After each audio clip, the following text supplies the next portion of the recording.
আত্মার উপরে শ্রেষ্ঠ অধিকার কার জন্মেছে, যে আত্মবিসর্জন করতে পারে? নাবালক যে, তার বিষয় আশয় সমস্তই আছে বটে, কিন্তু সে বিষয়ের উপর তার অধিকার নেই, কারণ তার দানের অধিকার নেই।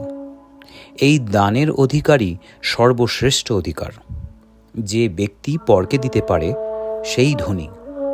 যে নিজেও খায় না, পরকেও দেয় না, কেবলমাত্র জমাতে থাকে, তার নিজের সম্পত্তির উপর কতটুকুই বা অধিকার? যে নিজে খেতে পারে কিন্তু পরকে দিতে পারে না, সেও দরিদ্র।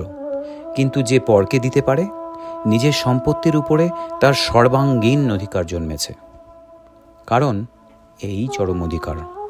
আমাদের পুরাণে যে বলে, যে ব্যক্তি এই জন্মে দান করেনি সে পরজন্মে দরিদ্র হয়ে জন্মাবে, তার অর্থ এইরূপ হতে পারে যে টাকা তো আর পরকালে সঙ্গে যাবে না, সুতরাং টাকাগত ধনিত্ব বৈতরণীর এপার পর্যন্ত।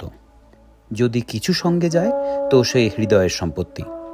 যার সমস্ত টাকা কেবল নিজের জন্য, নিজের গাড়িটি ঘোড়াটির জন্যই লাগে, তার লাখ টাকা থাকলেও তাকে দরিদ্র বলা যায় এই কারণে যে তার এত সামান্য আয় যে তাতে কেবল তার নিজের পেটটাই ভরে, তাও ভরে না বুঝি। তার কিছুই বাকি থাকে না, যতই কিছু আসে তার নিজের অতি মহৎ শূন্যতা পুরাতে, অতি বৃহৎ দুর্ভিক্ষ দারিদ্র্য দূর করতেই খরচ হয়ে যায়। সুতরাং যখন সে বিদায় হয়, তখন তার সেই প্রকাণ্ড শূন্যতা ও হৃদয়ের দুর্ভিক্ষই তার সঙ্গে সঙ্গে যায়, আর কিছুই যায় না।